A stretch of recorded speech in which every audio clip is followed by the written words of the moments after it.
Почитувани, госпоѓата Радмила Шекеринска поставува прашања за имотната состојба на членови на ВМРО-ДПМН. Тоа е сосема легитимно и ние како партија немаме проблем со тоа, напротив. Но госпоѓата Радмила Шекеринска покрај прашања денес треба да даде и одговори. И тоа е легитимно. Се надеваме дека и за неа нема да биде проблем да даде одговор.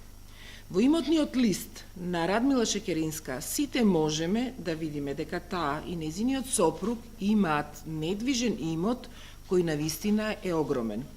Радмила Шекеринска со својот сопруг имаат 4 стана во Скопје и еден во луксузниот дел на Охрид во вкупна големина од 389 метри квадратни. Јас искрено и не познавам друга фамилија која во Скопје и Охрид, во урбаниот и централен дел на градот, има толку голем недвижен имот.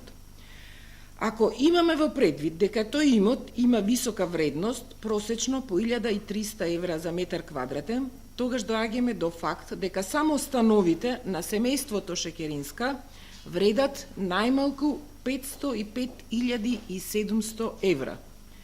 Фамилијата Шекеринска Јанковски само во станови има пола милион евра. Она што за нас е исклучително значајно и сомнително е што овие станови се стекнати во периодот од 2006 до 2011 година. За само 5 години, 5 стана во вредност од најмалку 500.000 евра. Тоа е период кој е веднаш после периодот во кој Радмила Шекеринска беше подпредседател на владата на Република Македонија. Знаеме дека госпоѓата Радмила Шекеринска денес ќе се оправдува со бизнесот на нејзиниот сопруг, но треба да знае пред да заглави дека ќе мора на јавноста да ја покаже и докаже дека нејзиниот сопруг остварува многу високи приходи. Нема никој да верува на празни муабети.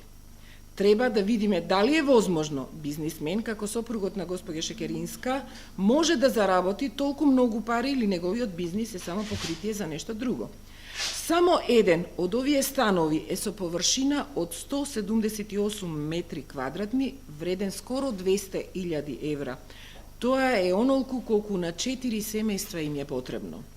Освен овој имот, на анкетниот лист на Радмила Шекеринска може да се види дека госпоѓата Шекеринска има и неколку девизни и денарски сметки на кои не е посочен износот на пари кои што таа го поседува во комерцијални банки во Македонија, како и уметнички дела за кои исто така не е посочена вредноста. Госпоѓата Шекеринска ќе мора да одговори на овие прашања, да видиме дали сите тврдења на медиумите за нејзиниот луксузен стил на облекување и живење се вистина. Да видиме дали еден толку богат човек може себе си да се представува за социјалдемократ или само ја користи и злоупотребува политиката за други цели. Благодарам.